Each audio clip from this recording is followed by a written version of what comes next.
Ang liwanag na ng ilaw, di ba? Nasa kanina, oh. Oh. Tapos lumakas na. Ngayon, ito yung channel 2. Oh. Halos pantay na, oh. Diba? Baka makapirate tayo. Halos pantay na yung tunog niya. Okay, bali Saimar na C820 galing Santa Cruz, Manila. Shout out. Hindi, maraming salamat sir sa pagkatiwala ng unit nyo rito sa akin. Ang issue daw nito, yung isang channel daw, wala daw audio or pawala-wala yung audio niya. And then pinapa-fix bias agad. Ayun, oh, mapapansin nyo, may naka-on naman, naka-normal mode naman siya. May speaker na nakakabit to, may audio input. Yung channel 1, medyo mahina, tapos nawawala yung tunog, oh. Baka control lang sira nito, oh. Tapos yung channel 2, mapapansin nyo malakas ito,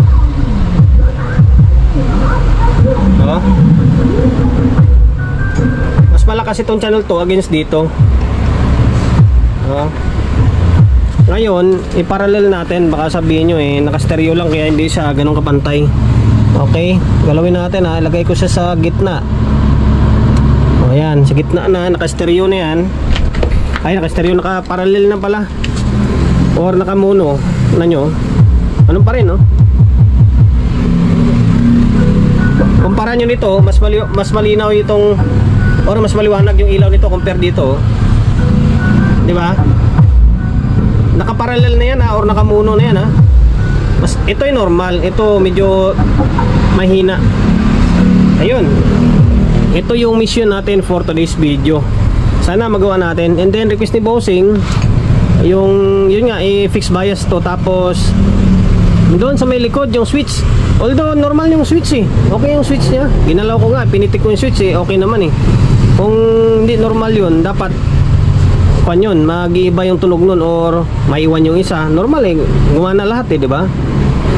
Okay, baklasin natin and then basadaan muna natin yung pag-fix bias nito. Tanggal ko na yung takip and then ito pala yung laman niya. Magkaiba pala to sa ibang orange panel ng Saimar.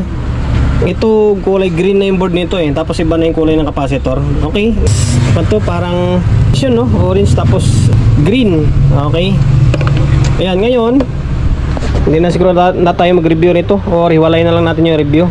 Magsukat muna tayo ng biasing nya. Okay, ayan, naka 2.5 yung tester natin. Ito medyo mababa yung bias nya, kaya siguro parang mahina. 0.20 halos 0.23 lang, hindi pa umabot ng baba. Yung mababa pala yung bias nito, or baka bumaba lang. Ito ganun din diba? Ngayon ang gagawin natin, dahil request ni Bossing to na pinapa-fix sa atin, okay, fix natin. Tapos iangat natin ng konti ito, bagsak natin ng mga 0.25 para tumaas konti yung tunog nya. Masyadong mababa yung 0.22, 0.23, yung mababa na masyado, baka nagbago na resistance yan. Okay, baklasin ko muna tong isang board lang muna para may reference or may pakita ko sa inyo mamaya kung ano pinagkaiba nila. Okay, tapos ko na yung channel, tawag nito channel 1. Okay, channel 1 to dito. Mas maangas yung board nya, no? Mas maganda tingnan. Pero hindi siya naka double sided. Same lang din pala sa orange to, hindi naka double sided. Disenyo nito ay class G. Trimmer nito ay 501. Ayan, 501 meaning 500 ohms. Pero yung pinapa-fix bias sa atin to, i-fix natin syempre. Okay, yan. Ngayon palitan natin to or i-fix natin. Tanggalin ko muna ito. Tinanggal, saan na ba yan? Ano, piningot ko na lang. Tinanggal ko na yung trimmer. Tapos ang sinubok ko na bias dito ay 180 ohms. Yan, 180 ohms. Tingnan natin kung ano magiging kalabasan ng bias nya. Iangat natin kasi masyadong malamya na yung tunog niya, di ba? Napakalayo na ng tunog niya. Mahina na, kumbaga. Okay, ngayon ibalik natin to, testing natin kung ano magiging bias na labas. Ano magiging labas na bias nya. Handa na yung tester natin. Play.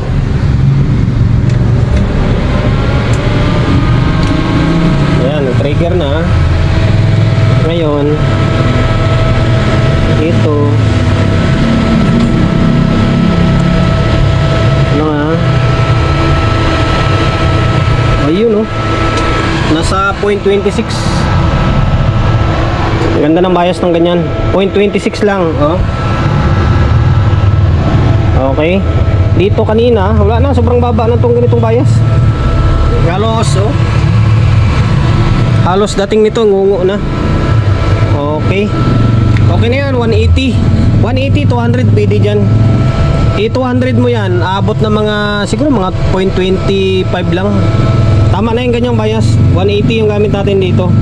Okay, ngayon palitan na rin natin yung kabila para makapag-proceed tayo sa ibang gagawin natin. Bali, ito na-fix ko na rin to 180 ah. 100, hindi gano'ng masusum to dahil or hindi ma-autofocus dahil naka GoPro tayo. Ginamit ko muna yung GoPro ko kasi ilang buwan na na-stock. 180 ohms ito. Tapos naalala ko pala yung sabi ni Busing, buti hindi ko pa tinornilyo ito. Pinapadagdagan pala ng output ito. Yan, pinapadagdagan ng isang pares pala. Nagdagan ng output to dito, tapos same din dito. Kasi nga may blanco daw.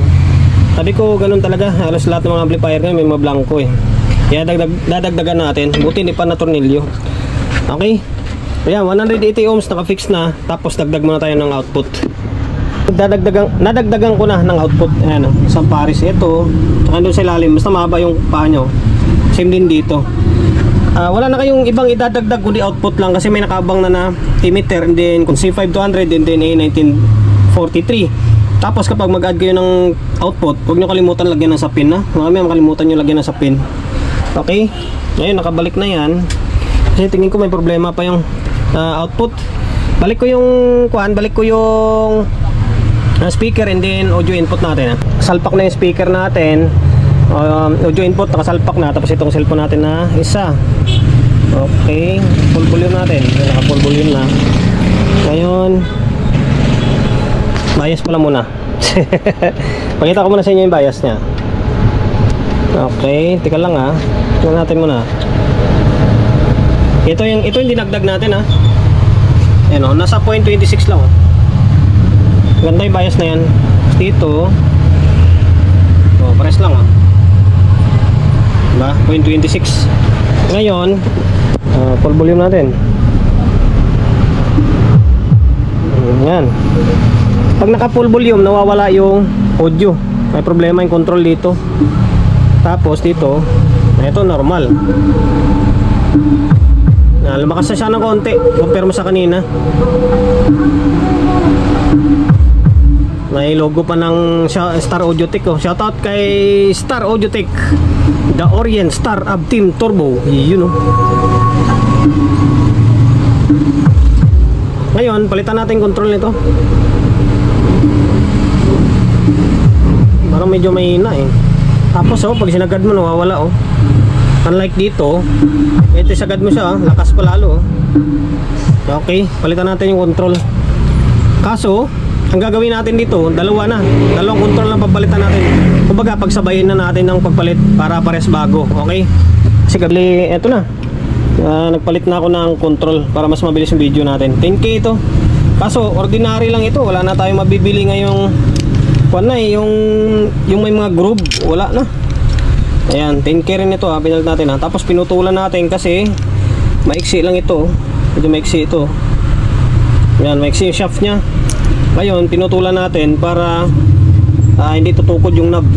Okay, pinutulan natin. Yung isa, depekto talaga. Yung isang side, yung resistance nya iba na. Tapos pag sinasagad mo, nag-off siya. Okay, balik natin to. Binalik ko muna pansamantala kasi nagabol ako ng oras, gabi na. Dalawang tornilyo lang muna. Ngayon, nauna natin bago yung control niya na, ito yung mga control oh, pinapalitan natin. May mga tornilyo pa oh. Ito, hindi pa natin na tornilyo tong dalawang board. Mamaya na lang, pagkatapos na ng video.